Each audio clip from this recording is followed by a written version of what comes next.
Good evening, everybody. This is PG taking over, making an announcement for Kingsing Hannibal for the movie boarding episode. There you go, you remembered. And this is a formal warning to everybody because this is going to be a long one. Literally the longest, almost, I think it was like an hour and 40 minutes. Yes, so... Hopefully I can edit it down a little bit to like an hour and 40, an hour and 35 minutes. What he's trying to say is brace yourself. Brace yourself. Brace yourselves. Also, too. All right, Patrick. This is a second day of recording, a new podcast, a new episode. Wait, did we start? Yeah, we're starting. Okay. Hey, everybody. It's Kingston Hannibal again, or whatever. I don't know what I call myself on this thing. And this is the podcast movie boarding where I force my family and friends to watch movies they've never seen before. And today, I got quite a treat for my friend Patrick. I've spoiled him. I've how can I say? Not really. Not spoiled, but what's the word I'm looking for? Hinted. I've hinted. Yes, I've hinted at that he probably might not like this one. Okay. But there's a reason I want to do it because one, I'm going to movie board you. Well, hold on. First of all, what did I do to deserve this, huh? Oh, you don't know? Bro, remember that one time? No, so first of all, before we even start, I think I might have asked you if you've seen this movie, but you said no, so I just want to make sure. No, you never asked. You never told me what movie it was. You just told me it was a documentary. It's a music documentary called It Might Get Loud. I've never even heard of it. Okay, cool. So this music documentary came out a while ago, and I was so hyped because it has two of my... So the music documentary, let's just get it out there. It follows three guitarists on a journey. Okay. And it looks at their history, and specifically it looks at the history of the electric guitar and how it influenced them in their music. As acoustic players? As electric players. As electric players. So this focuses on the electric guitar. Got it. I think I might have said acoustic, but I meant electric. No, you said electric, but you said how the electric guitar affected their play, right? Yeah. But they come from an acoustic world. No, they come from very much Electric. electric, yes. But if they're already using the electric and then the electric gets invented, then how... No. Like their journey as far as using the electric guitar. Got it. I see. Okay. The development of like the sound and the technique that so involves... one of these artists was around when they started, not so much the electric guitar, but the devices or the apparatuses to make it more electric. Got it. I don't want to ruin it because within the first couple of seconds, you'll see the three people that I'm talking about. Okay. For me, two of them I really do enjoy a lot. I would say both of them are actually in bands that I really, really appreciate it. Now, the third one, which is the oldest one, it was in a band that I really didn't know much about, although I did know them, and how could you not? But I think it made me appreciate him more looking at this. As a guitarist. Okay. And so it's very fitting that one of these guitarists has an association with, in the city that we're in, Nashville. Music City, okay? Is it a country band? No, these are all rock people, and they're like famous. Like, okay. A lot of people would consider them rock gods. Now, the reason I tell you this is because, and don't spoil it if you figure it out, one of these people I know you don't like. Oh gosh. So one guitarist. One of these people I know you don't like. The other one I don't know whether you do or not, or you are indifferent. And then the last one I know you love. Hold on. So okay, don't spoil it. If you figure it out, don't spoil it. No. I'm trying to think. What guitarist do I do not like? Oh, like Jack White? Is he one of them? I said I'm not gonna spoil it for you until we watch it.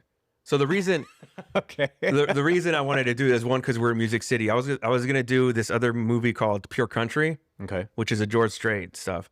Now, as far as music goes, I know that me and you, we both love music and we both play guitar. You to a more higher level than I do. Yeah, but I'm sure you saw all the videos that I was watching. I was like, oh, that's this. Like, I think, like, I can.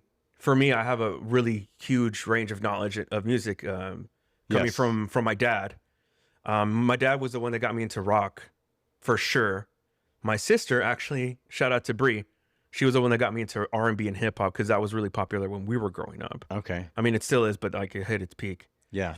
Country music, obviously, my dad, but just being born in Texas, you just...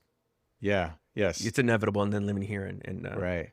So for you, did your music influence come from anybody, or is it kind of something that you developed on your own?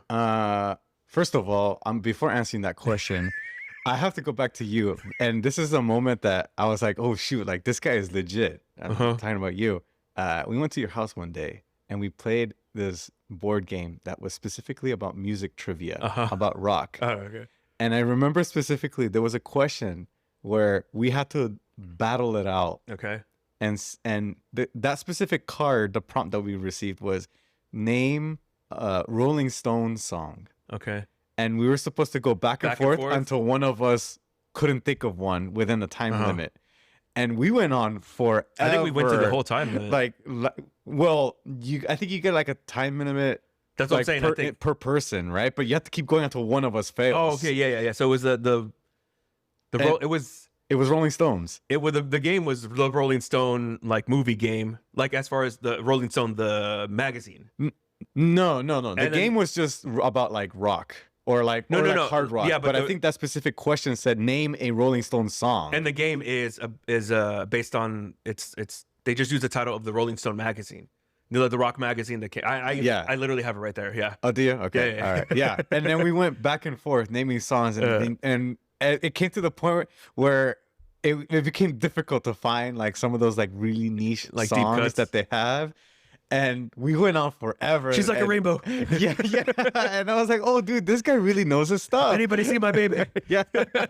And that was a really cool moment. I think that that I got to experience that with him. Well, also too, cool. I thought you knew that I played specifically like instruments and guitar. I didn't know.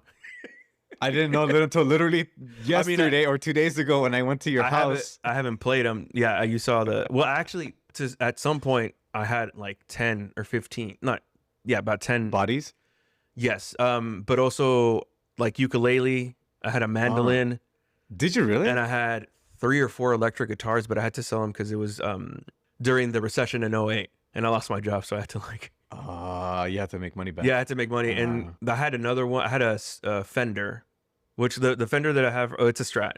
It's Squire. Oh, yeah. It has a kill switch on it. It's like so dope.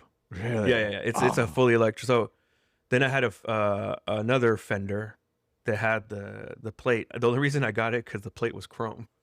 It did look nice. I did see it. Yeah. I was like, and then the Thunderbird bass goth version. Yeah. Because Right. But the one that I'd really like, I'm like, it was a mandolin. Yeah, I've always wanted to get one of those. And then like it's like you were saying, we were talking about music yesterday that you're transcribing Heartbreaker. Yes. I figured out, and it's like one of those things. It's someone like who loves music, and I played music, and I remember sheet music. I can kind of remember it as far as like what the notes mean and the time signature, but to be like, oh, that's on sheet music, that's like a E or a B. Like I don't remember any of that. Yeah, that's why they invented tablatures. Exactly. So it's different for a guitar, but with my ear, being able to figure out a bunch of songs, a bunch of My Chemical Romance songs, a bunch of there was Sunshine of Your Love by Cream. Mm-hmm. Shout out to Eric Clapton. Probably kind of racist, but anyways, this is the point. But what I'm getting at is on the mandolin, I figured out Losing My Religion. Oh, okay. Yeah. And it's, like, I'm sure you had that experience where you're like, nah, nah, nah, nah, nah, and then you're like, no, that's not it. Nah, nah, nah, nah, nah. And then like, I found it. I figured it out. And then like nobody's there. Like, to share that like moment of victory for you. Yeah. All right. So going back to the question, like, what shaped your musical influence? Was it like external stuff? Was it you just kind of figured your own, or like family? So my parents have always been. My mom specifically has always been like really heavy into music. Okay. And she's always liked to sing. Oh, okay. And so that's always something that I shared with her. And I remember as a child, like she got me this really small, dinky little like keyboard. Mm-hmm. And then, we would start playing small songs together and stuff like that. So that kind of like opened an interest for me into music. And she always had like a wide range of music that she liked, especially like a lot of older music. Was it in Spanish? Well, some of it was in Spanish, yeah. But then she also had like 50s and 60s oldies, like music knowledge that she would show me. That's when I was introduced to the Beatles. Yeah. And then I have a really good friend of mine, Hasiel. The one that I thought Not the one that you think, but another one that I grew up with. He was also really big into the Beatles. And so then like I got into that world, the Beatles world. And it was, the simplicity yet complexity of Beatles music that like, oh, this sounds great. I love the drums on this song. yeah. I love the guitar in this song. The vocal harmonies on this one. And like it just kept expanding more and more and more until about I would say about my early teenagers. I was probably 13, 14 when my brother got his first guitar. Oh, Brian played? Well, very briefly. So he begged my parents. I think you told me the story. Yeah, he begged my parents to buy him a guitar. Yeah. And for a while he practiced it, but in his frustration, I would say, "Here, let me try it," and then I would get his little tiny hands. And he didn't have the patience for learning, which you need. You really do need. You definitely you need that. It's imperative. And I have all the patience in the world, and I just sat there and I just kept going and I kept going and I kept going, and then all of a sudden I started learning very difficult songs like "Time of Your Life" by whatever the names are. Green Day. Green Day, yes. Blackbird, all the different finger picking. Blackbird, and so I had those in my belt very early in age, I suppose, and it just kept growing from there. Okay. So then I started looking up like what kind of other artists are there out there that display this skill in musical instruments. So then that's when I got into like Santana. I got into like Joe Satriani. So you heard that song that we were just watching about the Viva La Vida and the Joe Satriani one? Yes. It's pretty similar. It is pretty similar. But I don't think it was like... Yeah, and for context, we were listening to a YouTube channel that was mentioning about a lot of songs that were famous by other artists, but they weren't the original writers. They were covers. They were covers. Or the other one, it's the same guy, the same YouTube channel, David Bennett Piano, shout out. That songs that might have riffed off other songs. Right, because of there are likeness in their melodies. And right. I mean, I think at this point that, especially in popular music, unless you're like prog rock, you're going to basically make the same, like to make your music successful to the masses, their ears, you're going to play like a lot of the same chord progressions or be in the same key or be in the same, So it's like, if this song by Lady Gaga sounds like a song that was written by the Hollies, like, is it really like them ripping off, or is it just like...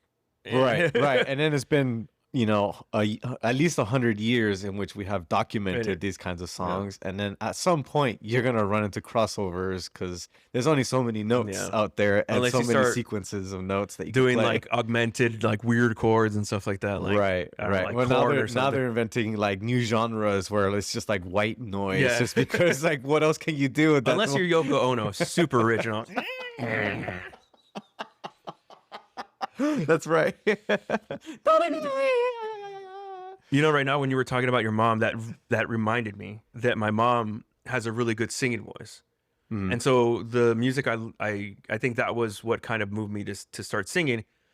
Now, I don't think I have a good singing voice, but I could at least like hold a tune. But now that I've gotten older, like my voice has changed, and it's super hard now to like, like I was like, I should probably go like to my ENT, my ear, nose, and throat doctor, and be like, hey, like, is there anything you could do to like, can you fix this? Can you make me sound like David Bowie? Or Bob Dylan? We ain't gonna work on Maggie's. All they have to do is just close your nasal passage and you're set. At what age did you stop wanting to be a rock star?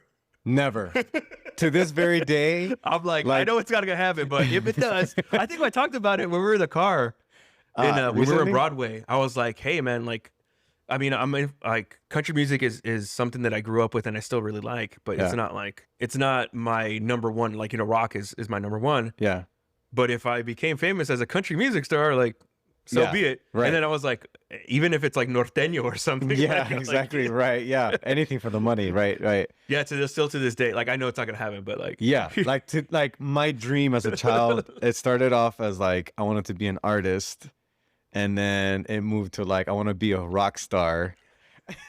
You're never gonna make it, Patrick. Give up your dreams. You don't get me. Right.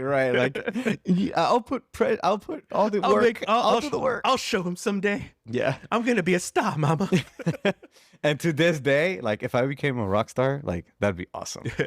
But I know I tried to form a band a couple of times, and it just didn't work out. Mostly because we were terrible. But I did perform one time. And it was for my parents' anniversary. and it was me, my friend TK, and then Kitty.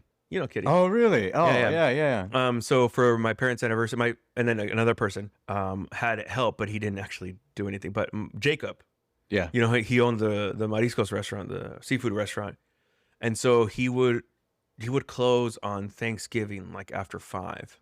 Oh, okay. So my parents' anniversary is around Thanksgiving. So I was like, hey, bro, can we have a party here? And he was like, yeah, sure. So it was their 35th anniversary, and we themed it the Beatles. Cool. So they had like all the tables had like arrangements that were Beatles. We told everybody to dress like in that era. Yeah. Or dress as a Beatle. My dad dressed like, I don't think he dressed like anybody. Oh no, he did dress like John Lennon during the Imagine era. Like he was all white. Oh yes. I think my mom and I think my mom dressed as Yoko. Okay. My sister also dressed as Yoko because she looks Asian. But it was like when they broke up the Beatles era. When she broke up. Well, I mean, like technically it was John who really, but whatever. Right, mid-70s. We still blame Yoko. Yes. And then my brother-in-law Jonathan dressed up as John, but during the Hard Day's Night era. Okay, all right. I dressed the up as bowl cut era. Yeah, yeah. I dressed up. Yeah, I think we got him a wig, and it was like a bowl cut. And then I dressed up as Paul McCartney on the album cover of Abbey Road, where he's just wearing. He had a vest. He's barefoot. Barefoot. Yes. You went barefoot? Yeah, I perform barefoot. That's commitment. And then my friend Jacob. You're like screw the hookworms. Yeah. I could do this. Screw all the pork and glass on the floor. And then my friend Jacob dressed up as Mark David Chapman, the guy who killed John Lennon. No, he did not. Did people know? He didn't even know because I told him to dress up as that.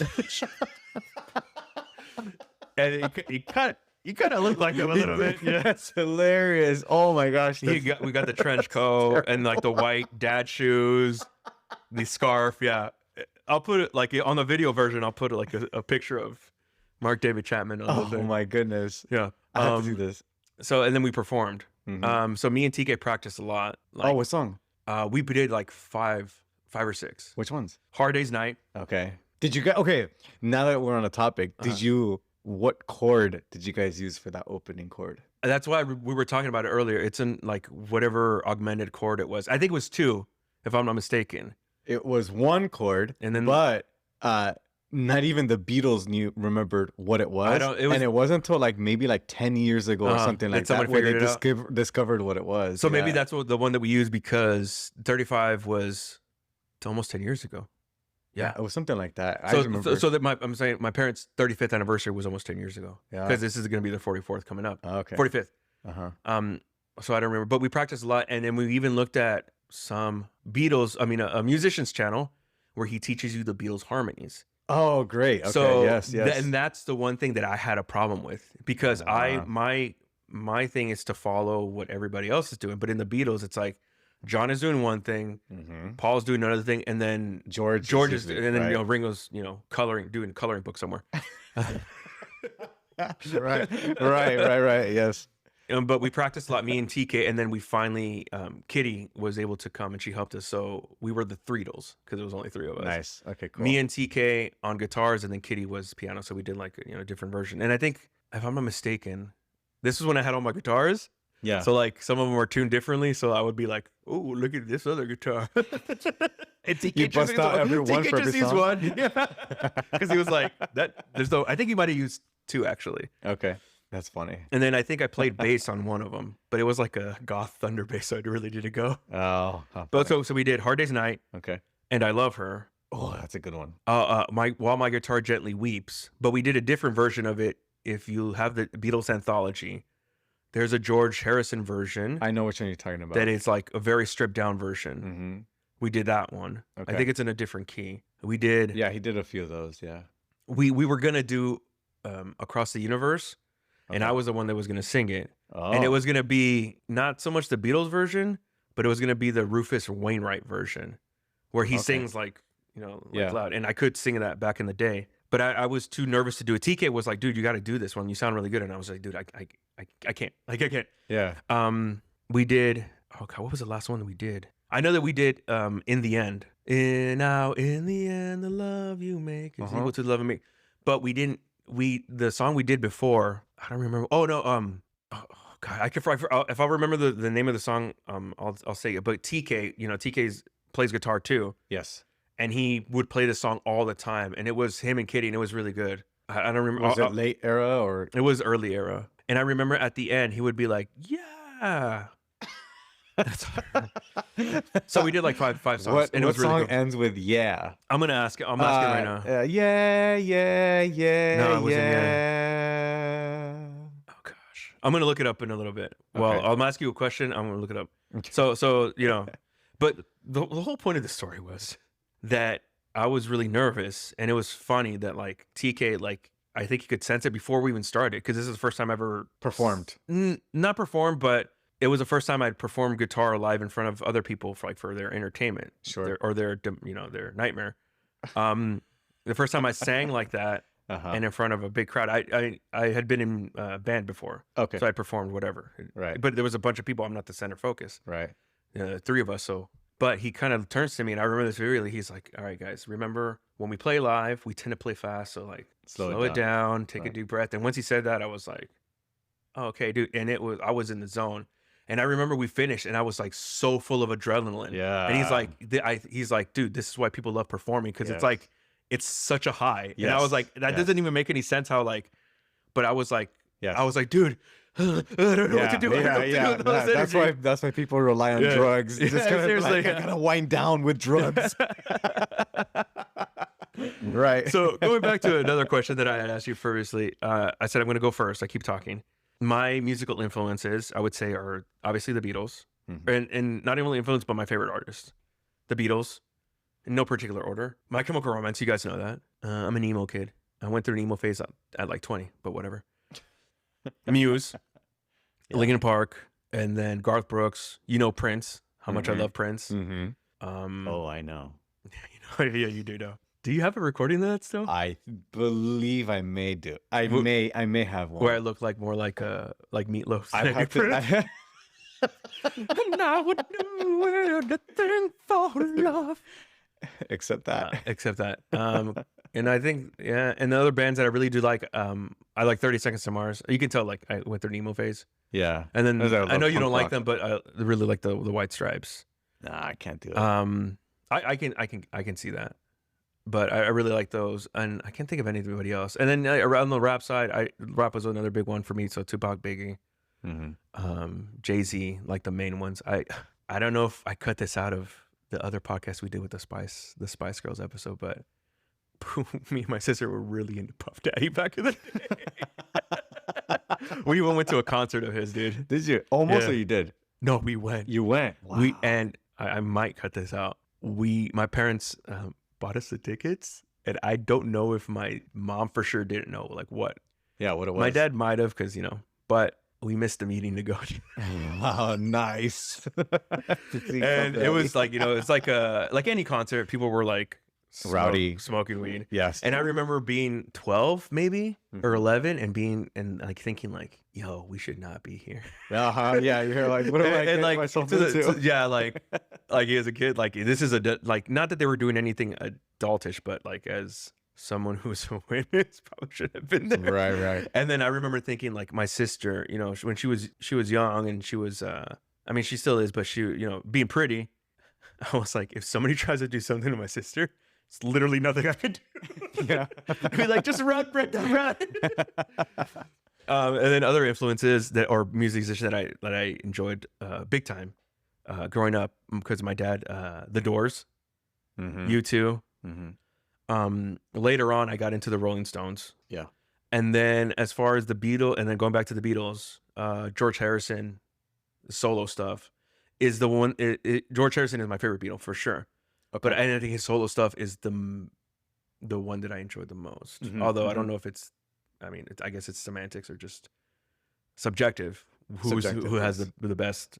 Right. But also, like, my favorite songs are his songs on the Beatles. Okay. Like something, right. While My Guitar Gently Weeps, Here Comes the Sun, and even like what's that one? Savoy Truffle. Yes. And then after that would be Eleanor Rigby, because which is a Paul song. Which Eleanor Rigby, I think, might be the first Beatles song I ever heard, or I remember hearing. I don't know if it's the first one I ever heard, but it's the first one I remember hearing. Oh, okay. And I was like 10. Yeah, yeah. And I was a little bit older than that. So it might have not been the first one, but for sure we played it in band. Like in our band, we played a melody and it was like Eleanor Rigby. With a guitar instead of the strings? It was strings. It was also, no, because it was band like in school. So no, it wasn't strings. It was brass and woodwinds. Ah, yeah. Gotcha. Interesting. So what are I know some of your favorite ones, but what are your... Okay, so you're talking about like just artists that I enjoy or that have influenced my I talked about both. Music. I talked about both. Okay. For sure, my first love will always be the Beatles. And I've always gone to them, and forever will they be, to me, the best band in the world. I don't know how anybody could ever surpass them. No, I don't. As far as songwriting, popularity, melody writing, showmanship, yeah, they're just amazing. And I know John Mayer came close, but I've yet to see women go wild for an Michael artist Jackson, like maybe Michael Jackson, but that wasn't women. That was that was both sides, and maybe children. But I've yet to see people go nuts, go bananas like Taylor people Swift, did for. Not as far as influence, but as far as going nuts. Maybe Taylor Swift, maybe, but it's delusional. But for the Beatles to come up with plans, exit strategies to get out of arenas or venues, and the fact that was it their last 4 or 5 albums, they never performed live, and they still was it amazing. Magical Mystery Tour or Sgt. Pepper? That was the last one they like performed. I'm not sure, but you know what I mean. Like the last 4 years, they like, and they were like still the biggest. Right. Yeah. So definitely starting with the Beatles, and the fact that they never got back together, I think makes it even better to me. I like a band. If you break up, just leave it at that. Land on a high note. I agree with you to a degree because as a Beatles fan, I want more Beatles. Well, you got what's that one that Now and Then? The one that came out? Which wasn't too bad. It was okay. Free as a Bird is a great song. Yeah. So I would say Beatles. But I understand. And they already had a lot of creative differences, and that's okay. And they were able to show that in their solo careers, which is fine. So definitely the Beatles, biggest influence. And by then, I had a teacher who was 100% a hippie. Okay. Was he in the Dead, like a Grateful Dead or something? No, she was into Santana. Okay, yeah, that checks out. And every single day during homeroom, while we were supposed to be reading, it was right when Superstition came out with Rob Thomas. Yes. Okay. So, I mean, one of the songs on the album had Rob Thomas in it. Yes, and a couple covers with like and every single day, without fail, we would listen to Superstition. Man, and it was such a one. And every single day, without fail, we would listen to that album. And are you serious? I kid you not. And like that was a banger. That's a banger. And and I already had experience with some of the Santana songs, but then that's when like it really took off, and I was like, what's all these other 70s rock artists around that time. And so I got into like, Aerosmith and I know Aerosmith is big for you. The Doors and things like that. And then later I got into Led Zeppelin, some of the heavier stuff, and I was hooked. I couldn't get out of it. I think recently I got into Van Halen. Okay, so that's recent. I would say that's kind of recent compared to other artists. Yeah, Van Halen, and I'm like they're like top 5 for sure for me. I don't know if top 3. I don't know if I mentioned it, but for me too, the Rolling Stones I recently got into, like within the last 7 years. Yeah, which is recent compared to the rest, right? And I'm hooked. I couldn't get out of it. Van Halen, yeah, they're great. I love them. Both eras with Sammy Hagar and David Lee. Yes. Okay. Yes, I love them all. Yes. I can appreciate both. I know that what's his name? David Lee does have an amazing voice, but he's the showman. Yes. I think Sammy has a better voice. Possibly. But it's but not I appreciate so much, both of them. But I appreciate the roles. But for me, what I follow is the drummer and the guitarist. And Eddie. So both Van Halen is like the stars to me. Yes, David Lee Roth has some like crazy like range in his vocals, where like even if I tried them right now and try to hit some of those squeals that he goes, ow! And I'm like, Oh, no, was it Hot for Teacher? That? Right? Hot for no, Teacher no, what's the one where he does that? Yeah, he does it in Hot for Teacher. But also he does it in the, oh, you really got me. He's like, oh no. Yeah. Yeah. Girl, so you yeah. really got me. Oh, which I love. Which that is version. a cover. Yeah, it is a Kinks cover. Yeah, yes, it is. Yeah. So definitely a lot of hard rock, a lot of classic rock. That's been my style, and I've never left from there. I listen to some 90s songs and I'm like, oh, okay. Oh, you know what? That's another thing. 80s music. Anything with synthesizers. You like? Oh, I love it. I love it. Speaking of 70s, 80s, both of us forgot to say one that's I would feel is very influential to both of us. Queen. Yes, you're right. That's like one of my top favorite bands. Yes, yeah. We were listening to the Innuendo yesterday. Yeah, it was really good. Yeah. So 80, like is it just 80 synth or just anything with like a synthesizer or like that 80s vibe? I love the 80s vibe. So I recently started getting into The Cure. Okay. That has a lot of that, like the da, na, na, na, na, na, na, na, na, and it just sounds really good. I love it. What else has tons of 80s songs like a lot of those one-hit wonders kind of. That's pretty good stuff. They have a lot of that stuff. That sound, I love it. Tainted Flock of Love. Seagulls has a lot of that. Flock of Seagulls is very 80s, dude. Yes, but I love it. It's really great. Yeah. Disco was also really big for me. Disco's not a big influence for me, but I do love disco. I do like it. Yeah. So my parents loved the Bee Gees, and so I would listen to the Bee Gees all of the time. Oh, the Bee Gees are amazing. Yeah. Tragedy is one of my favorite songs. Oh, I love Tragedy. Yeah. I used to work with these guys, and shout out to the David brothers and also Stampede. They owned a catering business, and when I was in cooking, but one of them was also like they started their own catering business. We worked together, but they were also musicians and they cut albums. And at work, when we were preparing for the catering, we would listen to the Bee Gees a lot. Yeah. Have I ever shown you them their music? Who's this? It's one of these two brothers. They had a band called Stampede, and then they went kind of on their own, and they did the David Brothers. No. They actually, I think they said they toured with Kings of Leon. That was like their opener. Back when like Kings of Leon was like very small. Small. Yeah. I'll show you them later. But okay. their one album was a rock album. Okay. I mean, their Stampede was the rock, and then they went to the David Brothers and was more folk. It was like I'll skip that one. They're very heavily influenced by Bob Dylan.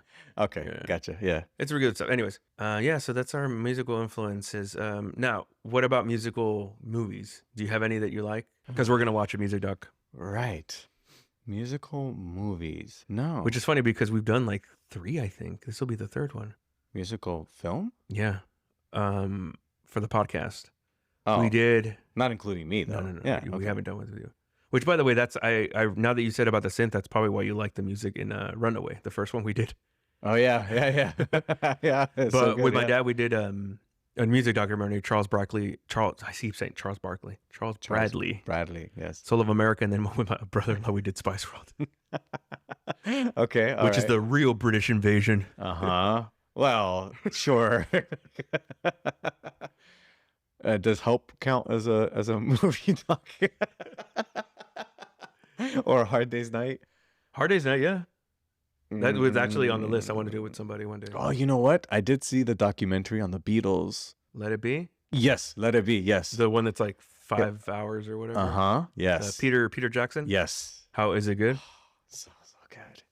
Yes, it like filled in a lot of the gaps of what was going on within the Beatles during that time area, and them practicing and trying for them to pull off this massive project in 23 days, I believe it was crazy. Incredible. And the amount of pressure that they had for them to come up with the songs. Yeah. They didn't have it written. And all of that was like, let's just go into this room, lock ourselves in, and work on this for put our 20 differences days aside and just finish this last. Yeah, and I think the original timeline was like 18 or 19 days, where they're like, let's just do this in 19 days. Let's try to find a venue somewhere in the Middle East and just perform there. And then something happened, got delayed a couple of days, and then they couldn't find a venue where they were able to ship everybody out there and all the gear and stuff like that, until one of them said, why don't we just do it on top of Apple Studios? Apple Studios, right? Yeah. And okay, let's just give that a shot and see what happens. And that's what they did. And then they were incomplete. They couldn't find the sound that they wanted until one day George's friend, Billy Preston, the fifth Beatle, right? He showed up one day and he was just, I think he was going to do a film or something, and he just happened to fly to London and asked George, hey, can I come by and hang out with you guys? And he's like, sure, okay, why not? And he showed up, and then he asked, hey, they asked him, like, can you like do something with the piano with us and just kind of like fill in the gaps? What's the song that he did? Get Back. Get Back, that's right. Yes. And yep. And sure enough, they loved him, and they said, oh, we would love to have you as part of our group. I feel like they might have worked with him before or after. They may have, but I know George and him were really like close friends, and they would do a lot of stuff together. So they did work on which he's buried in a cemetery in, I think, Inglewood, Billy Preston. Is he from here? He's from the state. He's American. Well, I don't know where exactly. In currently Tennessee, but from California. I think he might be from California. Okay, interesting. Okay, well, yeah, great film. So I'm assuming you have not seen it. No, I haven't seen it. Okay, I'm kind of disappointed in you, and maybe I will need to usurp this podcast just because of this. Oh wait, I thought he was okay. Who am I thinking of? I'm thinking of somebody else then, because he was in Scottsdale, but he was from Texas. Oh, he's a Texas man. Okay, he's one of your people. And then he has a couple of. I think he actually did a cover of Get Back. I'm not sure. He may have, because he was on the track. Right. All right, so Patrick. So you're ready to watch this movie that I think 33% of it you're gonna love. 33% you're not gonna care about. I may or may not like, right? Yeah, and then the 33% you're I'm trying to think what kind of guitarist I don't like. The only one that comes to mind right now is Jack White. I don't like the guy. I don't think he's a good musician. But I think that's the only person that I can think of. All right. And for you to say I'm not gonna like him, and for you to know, I don't even. Well, we'll see. Right, I'm excited to see this. Maybe okay. And this is a question that I'm going to ask when we come back. Has there ever been a musician that you had a terrible opinion about, or like just didn't like, but then ended up liking or appreciate them later? We'll get to that after these messages from our sponsor. I don't have a sponsor. We'll put a sponsor.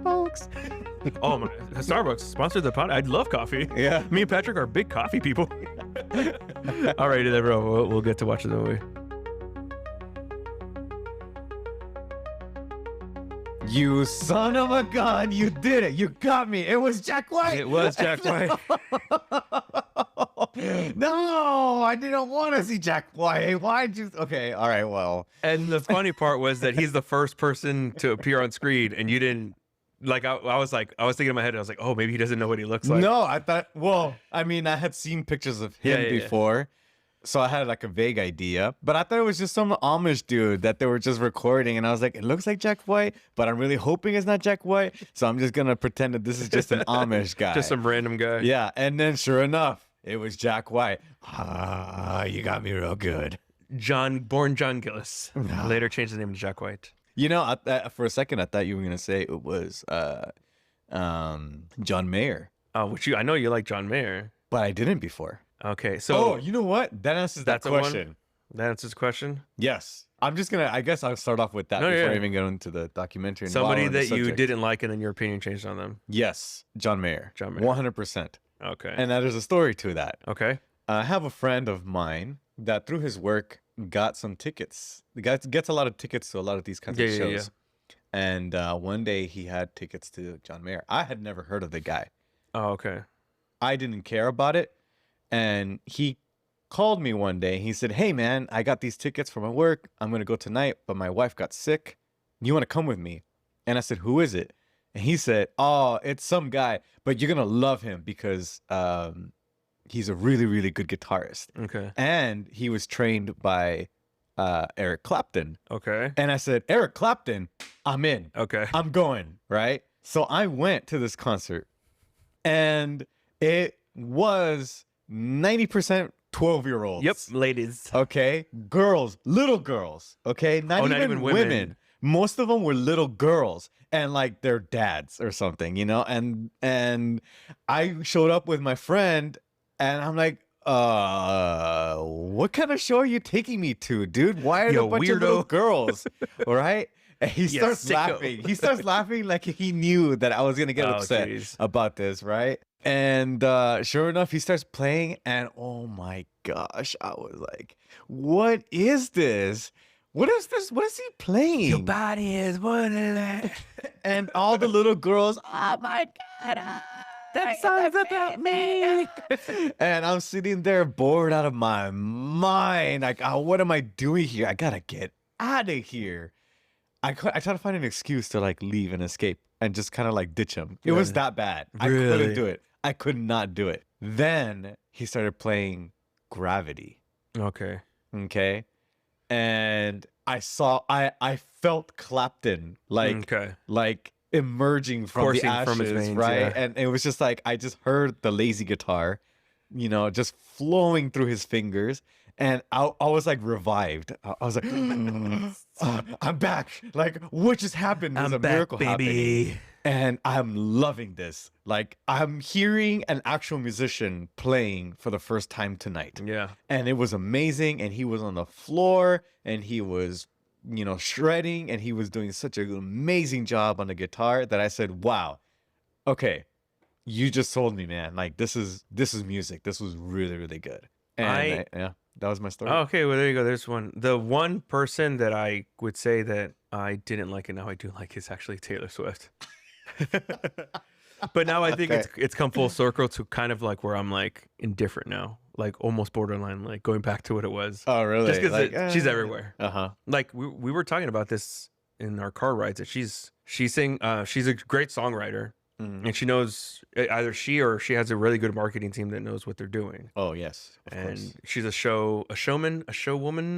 Mm-hmm. She puts on a show, but I think for me, it's kind of come around full circle. Like, it was like, I used to call her Tadoff Swiftler. Because she was everywhere.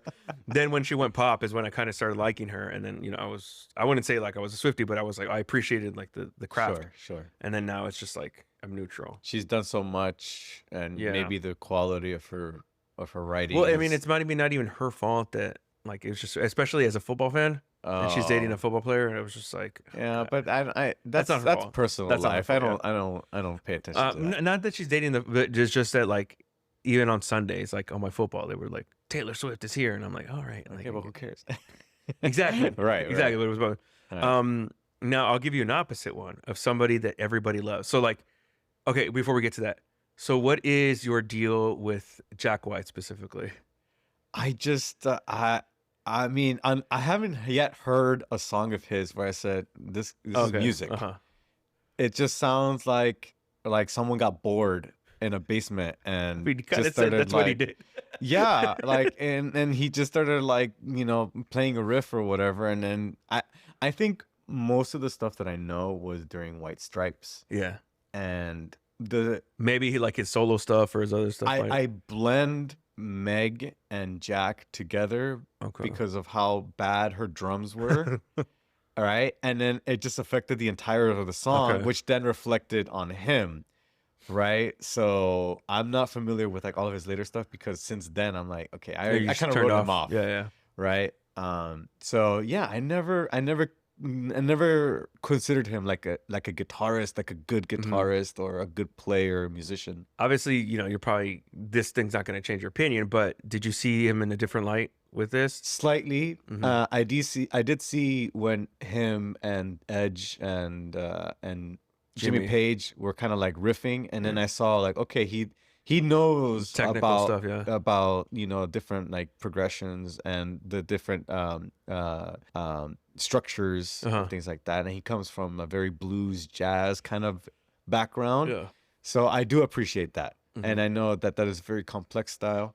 And if you do know that, then you could pretty much do whatever blues you want. And jazz, anything, guitar, piano is just like, is out of this world. It's too much. It's too much. Right. I was in a jazz band in school, and they would do some complex stuff, and I'm like, I don't.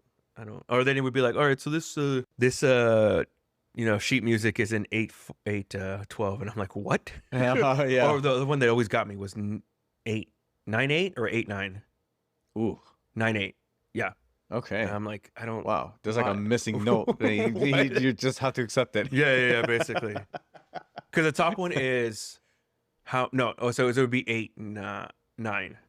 What and how many? So that would be 8, 9. Like the 8th notes and 9 8th notes in each bar. Right.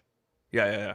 I wouldn't say I agree with you on that, because I love Jack White and I like the White Stripes, but I can see how and a lot of his stuff does sound very similar, almost like rudimentary to me. But they are very much they do have a lot of blues influence, and I would see it a lot more in the Rockin' Tours and his later stuff, when he went solo. And by the way, the 3 people that were the focus of this was Jimmy Page from Led Zeppelin, your homie. Then The Edge from U2, and then Jack White from Rockin' Tours, White Stripes and all that stuff. I do think Meg is a good drummer, but I would say that her stuff would not work anywhere other than the White Stripes. I know that a lot of people. Yeah, because I think they try to make the sound. That is their sound. That is their sound. Yeah. Right. So one of their most popular songs is Seven Nation Army. Do you like that one? No. No, you don't? No. I hear it and I appreciate the guitar in it. And the simplicity of but the drums is too simple.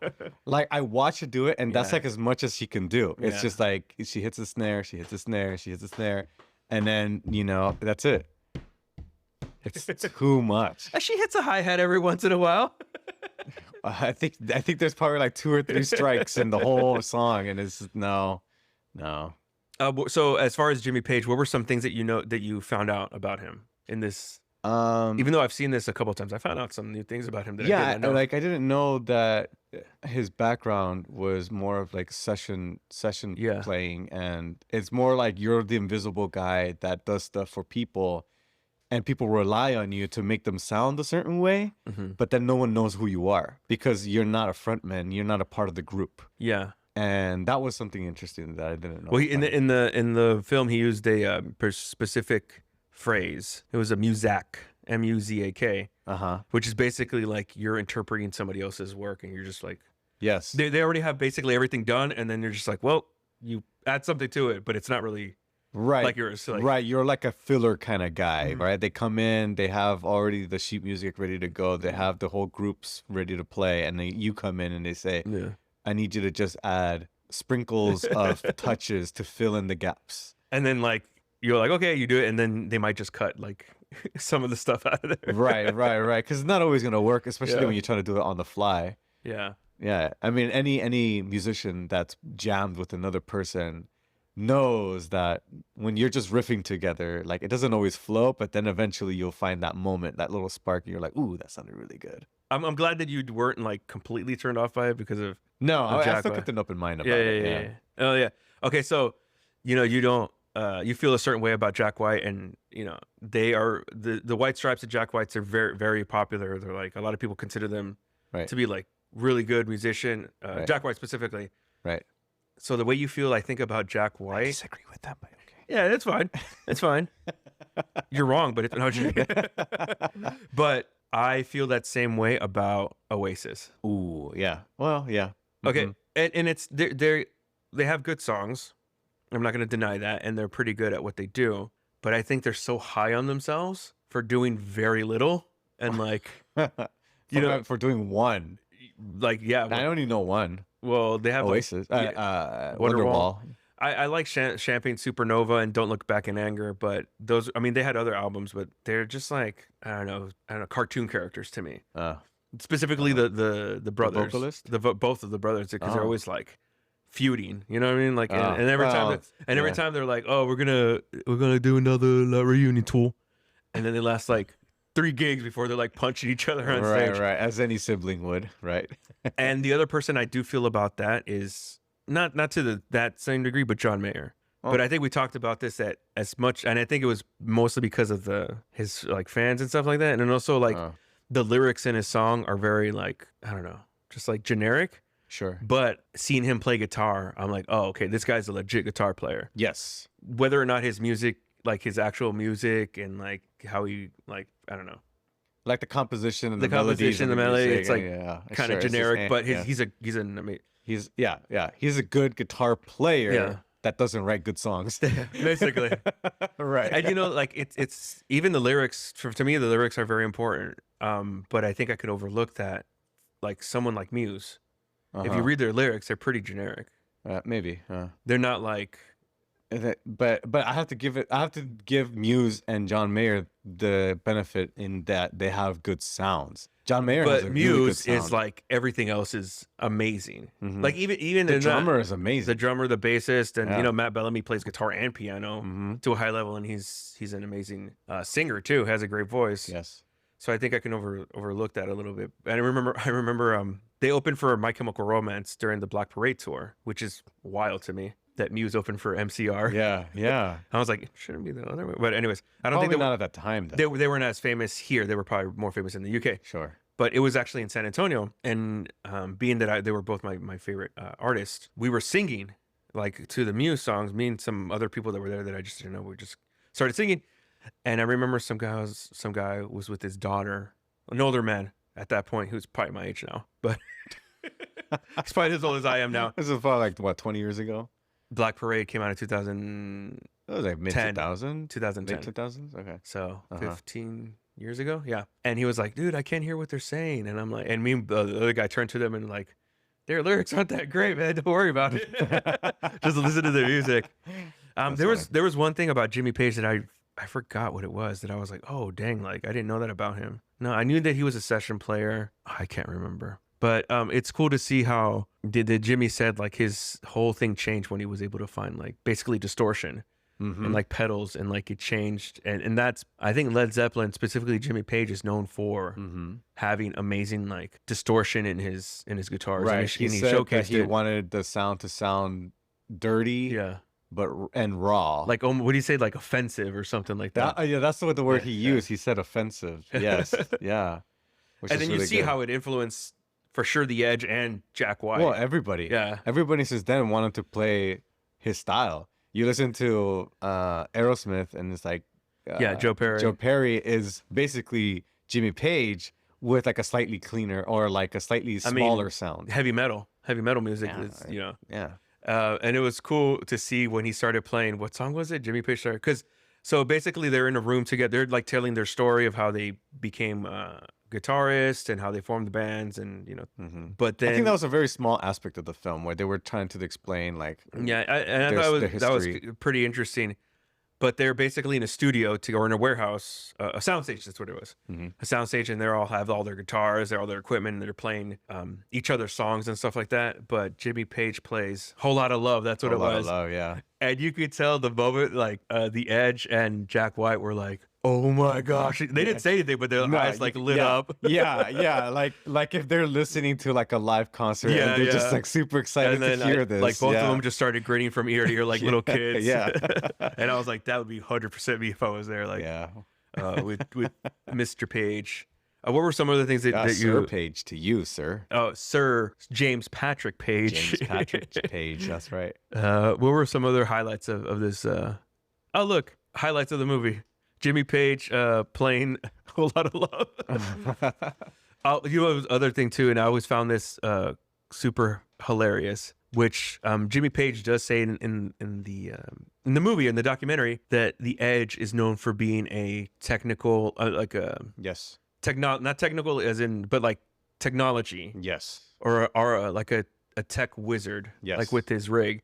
And you saw his whole entire rig that they had, and it's like, well, it's hooked up to something else, but he just presses one button and it activates these certain pedals, and his guitar certain amps and certain like, you know, headers and things like that. And his guitar guy was like, he just goes down the line for each song.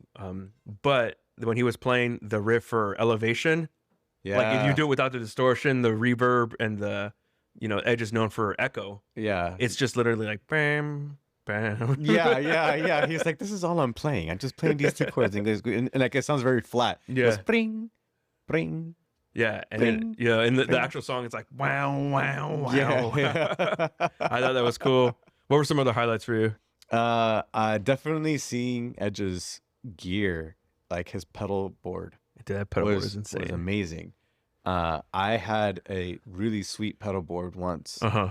and I moved houses. Okay. And I moved to a house that was somehow much bigger than my old place, Okay. but I didn't have my own dedicated music space like my old place. So therefore, for me, it was smaller. Okay. Okay.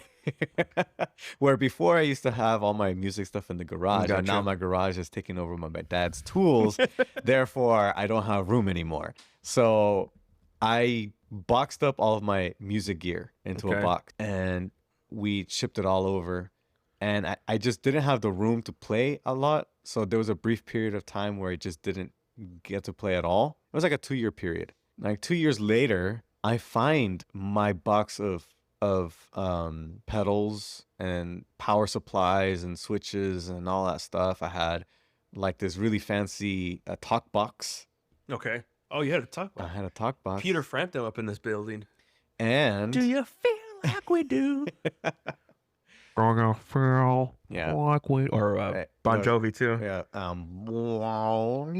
What's the song that he does? Oh, It's My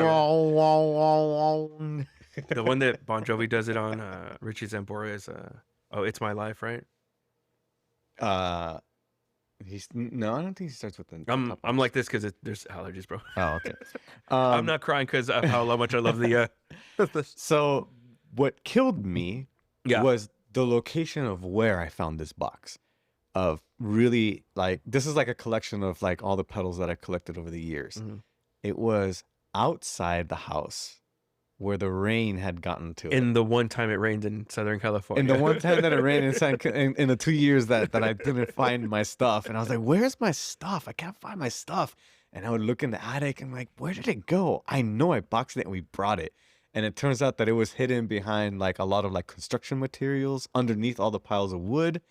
And sure enough, like I look at the box, I find the box, and it's all like weather beaten, and the cardboard box was completely destroyed from the rain. Mhm. And I look inside, like all my stuff was just gone. Oh, No, you couldn't salvage it. Like you tried, or I kept 2 of them. To this day, I've never plugged it in fear that it's just gonna explode.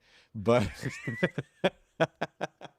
so that was my opportunity to start anew. And if Helix is listening out there, if Line 6 is listening out there, Marshall, I'm about to sponsor for you, and this is a good review. I got the Line 6. It's called the Line 6 Helix. Okay, my amp is a Line 6. The one that's in there is a Line 6. Oh, you have one? Yeah. But it's not a pedal board. No, It's an amp. It has a pedal board that you can, but it's an amp. Yeah. Oh, it's one of those miniature ones. Yeah, it has like 4 different settings.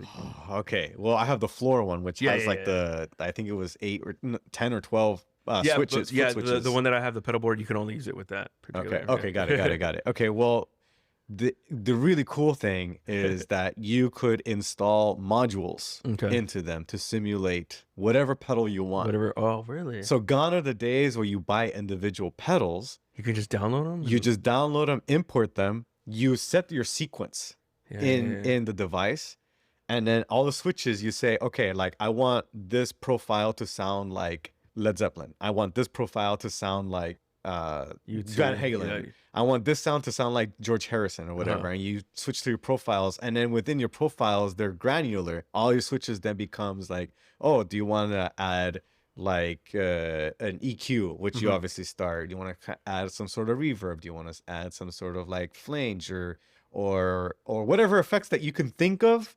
It's there, and it's amazing. And I forgot why I'm bringing this up, other than the pure joy of technology. Okay, so which brings me back to the Edge and seeing his pedal board, which looks like kind of like what I have, but like 3 times larger.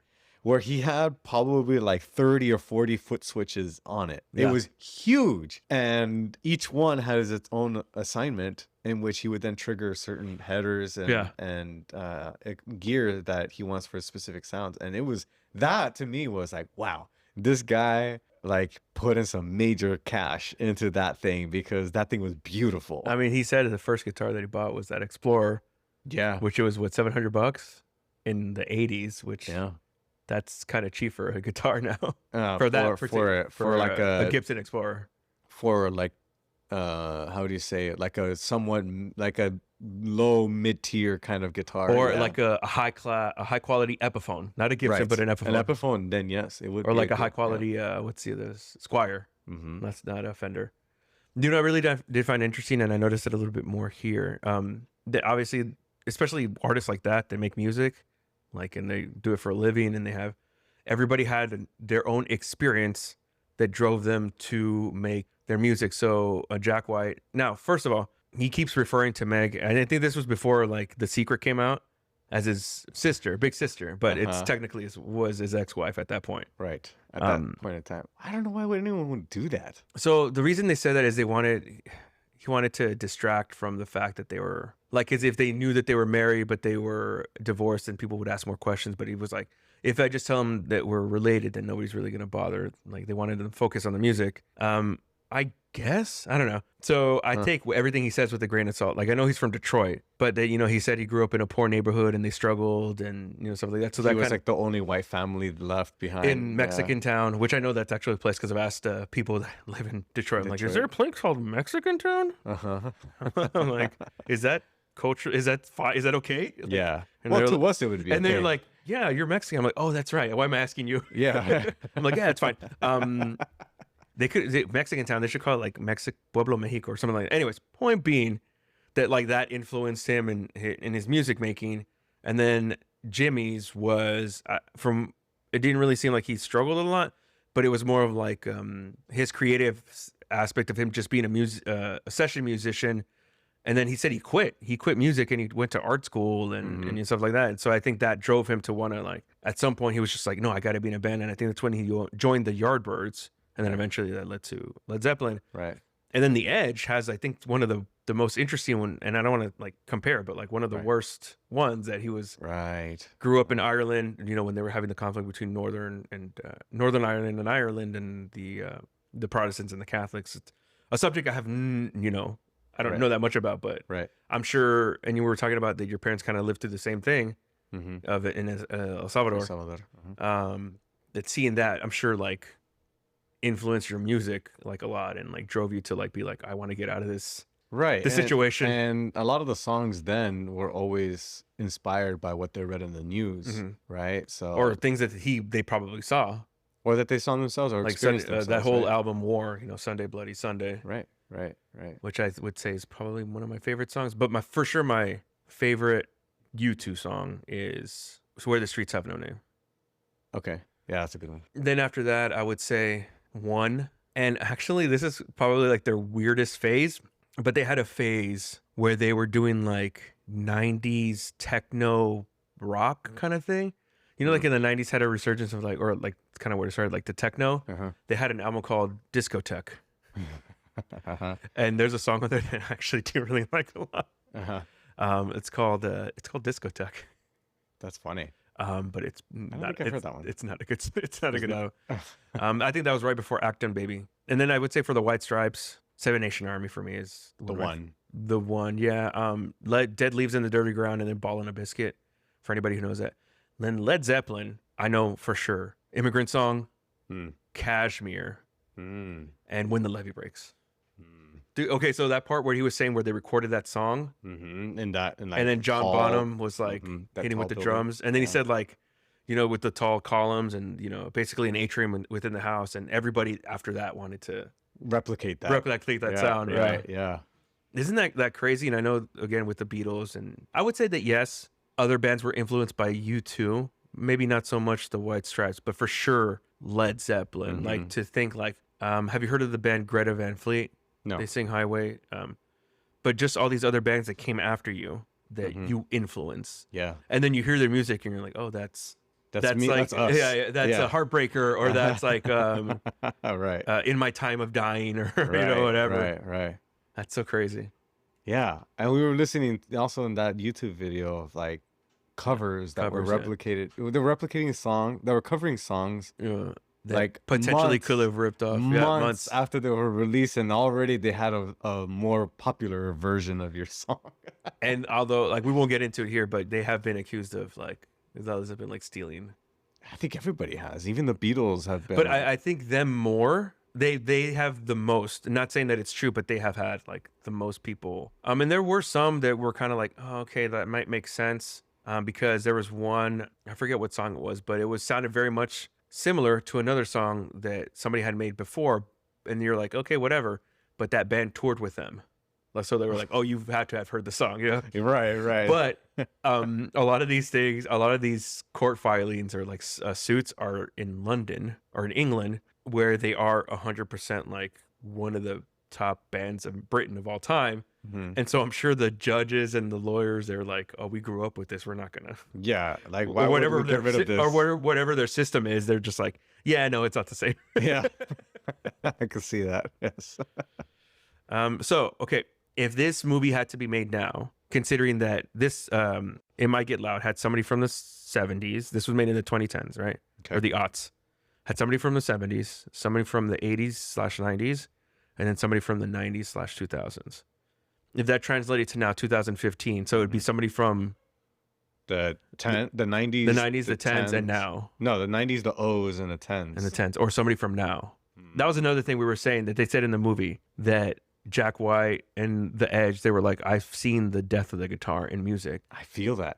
And I said that all my life. And it has come back. So we were saying Muse, I would say Jack White, John Mayer, and then I can't think of any other bands. They brought it back a little bit in the early aughts and maybe a little bit in the 2010s, but now it's nobody really plays the guitar. No one plays music. It's all electronic, and they're all samples of other songs, and like then they just take I feel there are good bands. Like one of my faves is, and they don't even play that much anymore, is Cage the Elephant.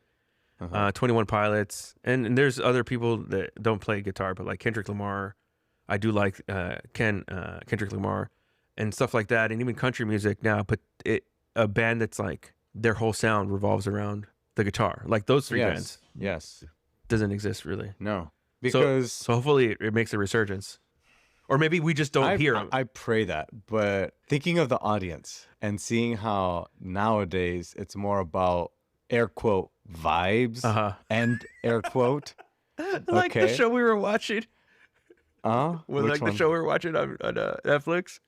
He's really more about vibes. I can't it's a vibe, bro. It's chill. Yeah I can't.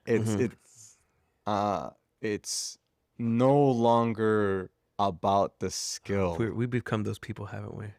Back in my day, people played guitars. They didn't have to plug into an amplifier to play good music. Right. I think that has killed the wanting of being good at an instrument rather than playing something that sounds nice so that people can listen to it. Yeah. Right? Where, like, this is a good example. There was a comic that showed two guitarists. Okay. And it was saying the difference between a mediocre player and a good player. And it was saying the difference between a mediocre player and a good player. And on one side was the mediocre player. Okay. And the mediocre player had an acoustic guitar and was just strumming very simple chords, but had a ton of women wrapped around him going, oh, right? Yeah. On the other side was a good guitar player, and he was going crazy at it, and like he was the only one in the room. Okay. Yeah, I've seen that. Right? So why would anyone that wants to be popular That's true. be good at something when they could produce something subpar but please the crowd? Yeah. And that is what I think has killed the wanting to be good at something. Right? Because you don't need to be good at something for people to think you're good at something just because they're not good at something. But for me, I want to be really good at it. Yeah. Right? And I'll practice, and I'm like, I want to play these really hard stuff and get better and get faster and get more accurate. And then people go, "Can you play this song?" And I'll be like, "No, dude, that's too easy. I don't want to waste my time with that." Can you play Wonderwall? Yeah, like no, I pass. I want the babes, dude. I don't know about you. Yeah, no, I get that. But they also mentioned that, like, I saw the death of guitar, but inevitably always comes back. And that's what I hope for. Yeah, so like in the 80s, it kind of went away for a little bit with a lot of the I would say like in the 70s, towards the end of it, with disco. Like as far as not so much that they didn't use guitars a lot. And then in the 80s with like the new wave and stuff like that, although some people did, but then you saw the resurgence of like with some of the metal bands like Metallica with but they were 80s. But like it was, but I'm saying like Van Halen was also Van 80s also. Like, but all you saw that at some point it kind of, and then in the early 90s with grunge, guitar, and then towards the end of the 90s, that's when it kind of like. See, in the 90s we still had rockabilly, right? Like we still had really good guitar players back then too. But I think that it was just fewer and fewer artists were doing that. Yeah, and that's what it is, maybe. Right. Fewer and fewer artists, and then. What was that? Bruh. That was me. Sorry. That's on me. Oh, that was your phone? Yeah, and it's Jem saying, sorry. I'm learning about how men are buttholes. Just to cut all this out. Okay, go ahead. So, and then, it comes back. So going back to the question again, like we always do, side rants. If this was made now, who do you feel? Okay, who would it be about? Top? Or who would you like it to be about? Somebody that like, who are your, Okay, so we would start with 90s. 90s-ish, yeah. 90s. I would say that. Dang, in the 90s, who was? I would say Brian. Yes, me. No, what's the band? The guitarist from the Stray Cats. Brian Setzer. Brian Setzer. Okay.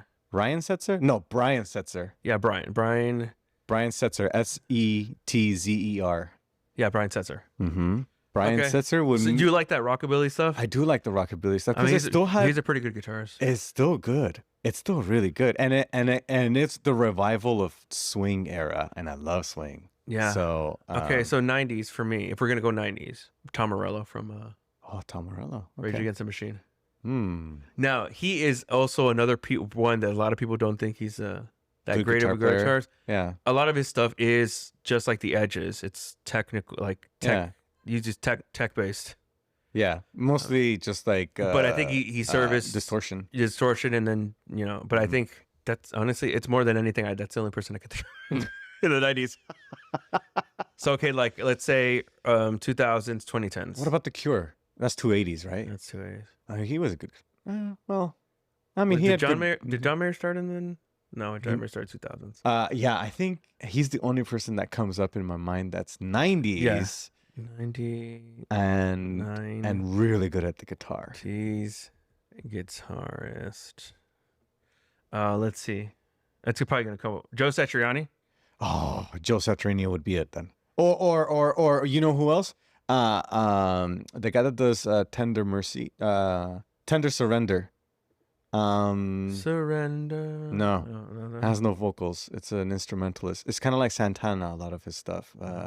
Tender Surrender. I guess so. Joe Satriani would be good. Look up Tender Surrender and find the name of the guy. Or Tender Surrender. Tender Surrender. Oh, Steve Vai. Yeah. He is so good. Or Brian Johnson. Brian Johnson is also very, very good. I was gonna say Kurt Hammett, but he's Nirvana. That's Kurt Cobain. Oh, Kurt Cobain. Sorry. Kurt Hammett from Metallica.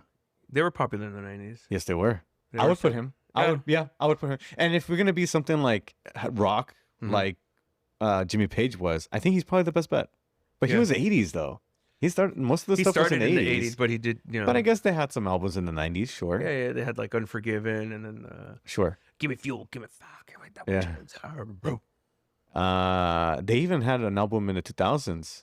Yeah, Mount St. Anger or something like that. Yeah, I would put him. Okay. What was his name again? Kurt Hammett. Yes. Kurt Hammett, I think. Yeah, something like that. Oh, John Frusciante from the Red Hot Chili Peppers. I would put it. Okay, that would be mine. Really? John Frusciante, yeah. Yeah, he's good, but to me, it's like the bassist on that band. Yeah, I mean, Flea. if you have one of the best basses of all time. Yeah. I hear the bass more in that band than I do the guitar or the drums too. For me, I think I would put John Frusciante. Okay. Kurt Hammett. Sorry, Kurt Hammett. Kurt Hammett. Kirk. Yeah, Kirk. Kirk. Kirk, right? Kirk Hammett. Yeah, Kirk. Okay, so for me, it'd be Frusciante. You would be Kirk Hammett. Or Brian Setzer. Brian Setzer. Okay. One of those two. So then we go to the 2000s, 10s. Easy for me. Matt Bellamy. Muse. Easy. What about you? I don't know any good guitarists from 2010s, and I think he's one. the only guy. He's the only one, right? He's got like... Mayer started in the early 2000s. But that's early 2000, not 2010. Well, I was saying like both because... Okay. Because, you know, Jimmy was like 60s, 70s, and then, you know... Yes. The U2 was 80s, 90s, and even now. Mm-hmm. No, but I would put him because Bellamy. He's very technical, and the sound that he is able to produce, especially live, sounds so good. And the harder one now. See, okay, this is exactly the problem that I'm talking about. No one likes to play well anymore. The only person I can think of, and I've heard her stuff, and it's really good, but I'm not like so much of a fan, is her. I'm not familiar. Okay. The other people I was thinking about, but they were also more in the 2010s, was Dan Auerbach from the Black Keys. Okay. And then Gary Clark Jr. I didn't like their sound. You didn't like their sound? It's very much like the White Stripes. Yeah, it's a two-piece band. That's why they hated each other, apparently. Oh, was it really? The Black Keys? Yeah. Oh, I didn't know that. The Black Keys and the White Stripes. I mean, I just heard a couple of the songs that were very popular, and it sounded to me like they had a really bad amp. Or like that it had already blown out. Maybe they might have done that on purpose. And then just recorded off of that. And to me, as somebody that, you know, like as a musician, you go, okay, I can understand that that's the sound that they're going for, but it sounds so bad. I think that would be... Can we like replace your bad amp and give you a good Marshall and then do the same thing, and you're gonna sound so much better. It's her, but it's H-E-R. H-E-R, yeah. It's the acronym. Mm-hmm. I don't know what it stands for. Now, final question. It's gonna be your longest episode yet. It's gonna be. I mean, it's about a subject that movies and music. Yeah, right. I hope that is your audience like musically inclined? Well, I mean, like you're just listening to like music. Yeah, you're just listening to people talking about. Hopefully, they like the sound of my voice. Hopefully, there are some people that I wouldn't say that you have to be musically inclined, but just appreciate music. Sure, or like it. Sure. You're probably gonna get hate mail for other things that I've said. Look, if I get any mail, I'd be fine. Other than my mom going, "Great job, mijo." I am. This is me now requesting for all of you who really hated the things that I've said. Dude. Go ahead and send. Oasis sucks. Email me at kingstonhannibal@gmail. Go ahead and send them some hate mail on my. Leave it in the comments. Yeah. Okay. Go ahead, put it in. John Mayer sucks. I don't really think that, but Oasis sucks. Come at me. Radiohead sucks. I'd actually like Radiohead. Okay, that's enough. The Beatles. Oh, now you crossed the line. No, son. Like Oasis said, we're bigger than the Beatles. Yeah, right. Okay, last question before we sign off. Your top 3 favorite guitarists, not the ones that you say are the best, but your favorite. I already mentioned one like 4 times, but for me, dude. That's a hard one. Okay, so I love George's style. Mm-hmm. George Harrison. I love Eddie's sound, his technicality. Eddie Van Halen. Okay. I have to add him. Eddie Van Halen would be one of them. Mm-hmm. He did Michael Jackson's Beat It. Uncredited. So good. And that's like the best part of the song to me. That's one of the best guitar riffs ever. That's so good. Yeah. Yeah. And it's so simple. It's just like the solo's a little bit more. The solo is what. But I mean, just like with any popular music, it's what they call a motif. Mm-hmm. Just the same thing repeating over, but you change certain aspects of it. Little variances, right? Like Beethoven's dun dun dun dun. That's such a banger. Yeah. So you would say Eddie Van Halen would be one. George? I love George's stuff, but I also love Jimmy Page's stuff. and I also love Joe. Oh, that was nice. Joe Perry. Joe Perry. I don't know why today I can't remember his name, Joe Perry, but I love Joe Perry stuff. I love his sound. Stevie Ray Vaughan. Stevie Ray Vaughan is another one. My brother-in-law loves Stevie Ray Vaughan. And the thing is that I'm not big into country, but country rock, I'll do. Or yeah, like Texas rock. Texas rock, yeah. It's so great. I love that stuff. Texas Jimmy Page. I mean Jimi Hendrix. I love Jimi Hendrix too, but I would probably say Eddie Van Halen, Jimmy Page, Joe Perry. Okay. I think those three guys. I'm almost positive I would have chosen those for you. Like that, you chosen those that you would have said. Like if you had to guess. Yeah, because I know Jimmy Page, but I remember when you told me Joe Perry was one of your favorite ones. I was like, really? Like, not that he's not worthy of that, but I was just like, I didn't expect that from you. Yeah, he has some really Joe Perry. Yeah. For me, I think you already know Matt Bellamy. Mm-hmm. Yeah, he's amazing. He is amazing. George Harrison is one of my favorite guitarists.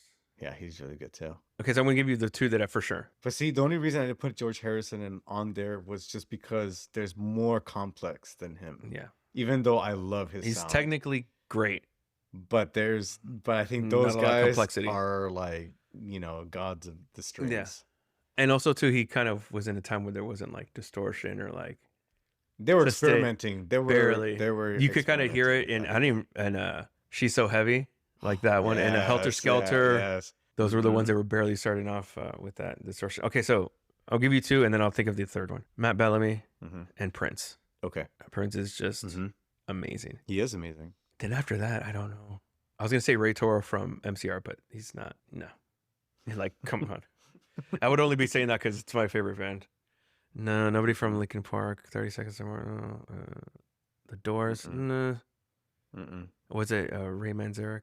I think that was the other guy, the keyboardist. I can't think of anybody. Brian May, he's good, but Brian May is good. He's really, really good. John Frusciante is good, but he's not my fave. I'm sorry, bro. Jack White.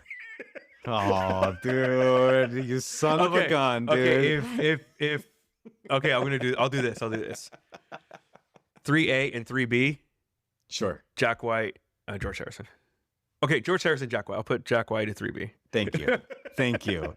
Okay, at least some decency here. Okay, all right. Because I'm trying to, and then honestly, the edge. I'm trying to think of like guitarists that I have like their bands. I have all their albums.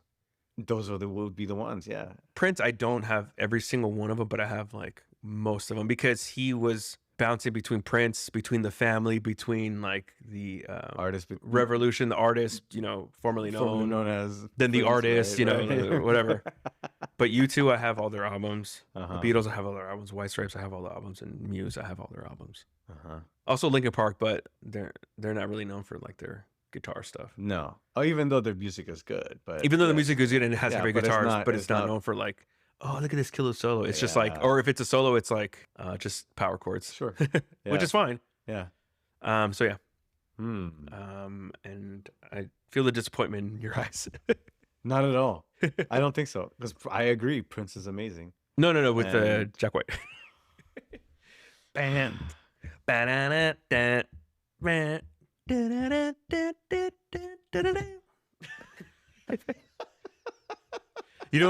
we're going to Memphis tomorrow. Oh, another one we didn't mention, R.I.P. B.B. King. One of the best.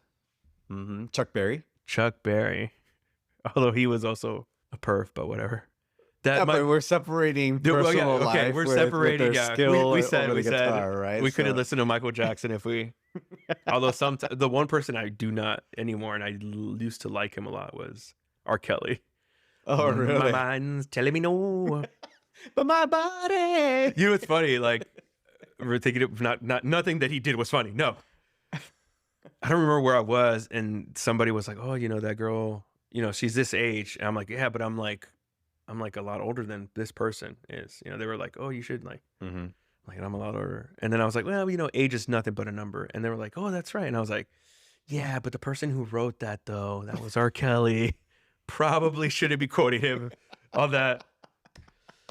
Right. No, so is this something that you would, other people that that like music, would you recommend, like, hey, it's a good time to watch this, like specifically like guitar folk, so to speak? Do you know any of your friends that would like appreciate it as? I classify guitarists into 2 categories. Okay.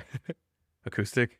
The A, G. Jimmy Page group. Yeah. And the Jack Johnson group.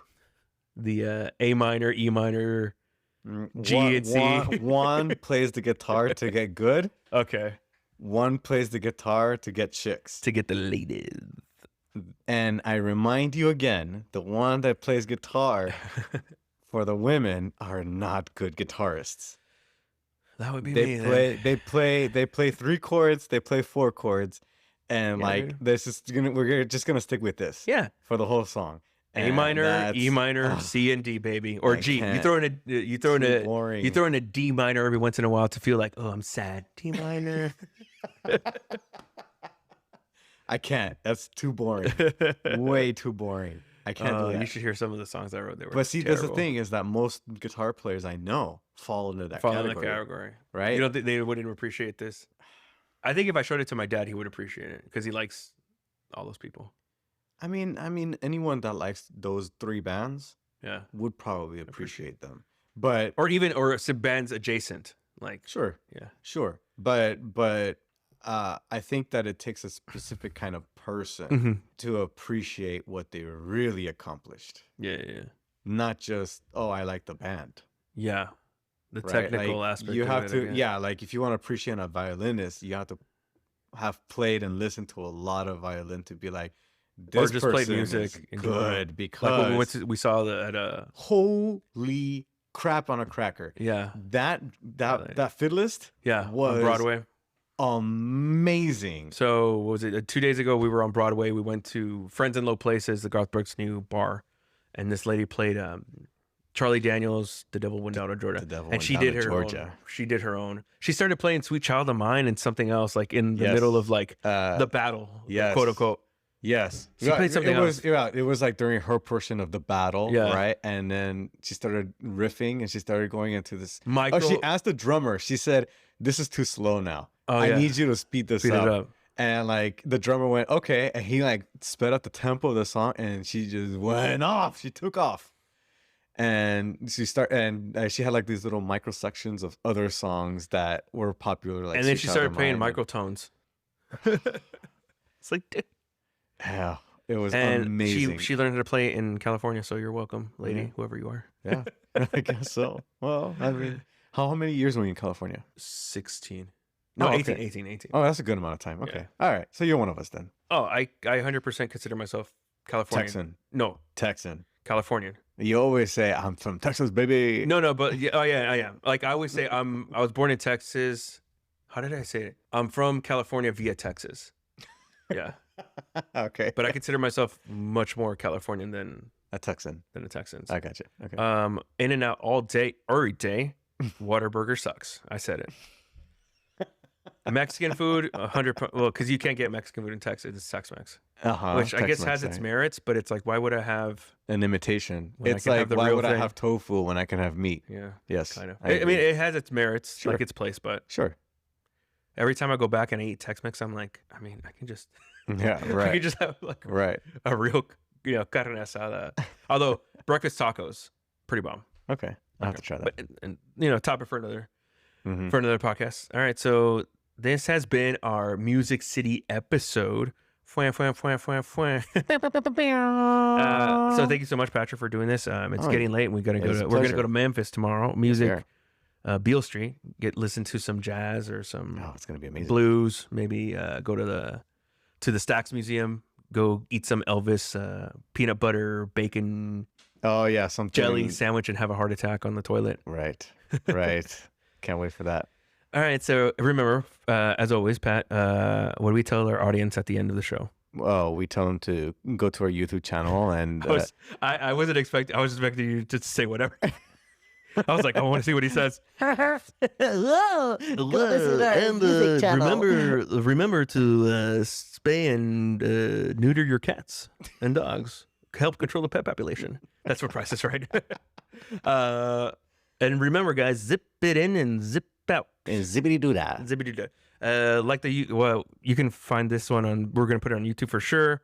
Follow me on the socials. Kingston Hannibal on all the socials, TikTok, IG, what's Facebook? Are you on Blue Sky on some of the newer ones? No. No? What's the appeal? It's not X. That's Gem. the appeal. Oh. Freaking Gem. Gem, you're ruined. And we're gonna sound like one of those like morning radios. Hey everybody, like, what? And you gotta add like you need like a toilet plug. Yeah, you need a soundboard. That's what you need. Yes. All right, let's cut it, dude. All right. Well, good night, everybody. Bye. We didn't talk about this, but I'm gonna put this at the end. All right. So, how many movie boards out of 5? 1 out of 5. Oh, being that 1 is good, you had a great time, and 5 is you had a terrible time because you got movie boarded. Okay. So, We're gonna go back to Jack White. Got him. Yeah, I know. Oh, you son of a gun. Okay. So, I'm not going to consider my distaste for Jack White. Separate. Okay. So this is separate. This is completely objective. Okay. I kind of expected a little bit more history. Okay. From them. I could see that. And I kind of wanted a little bit more like, this is what I was trying to find for this song, and or this like is the what process of how they created it. I felt like it was a little bit generic. Yeah, I could see that. A little bit. They did talk about like some of their history and like and what the they history did of as how they children. found their guitar. The guitar that they put for Jimmy Page was not a Strat, and he's not known for being a Strat guy. Yeah.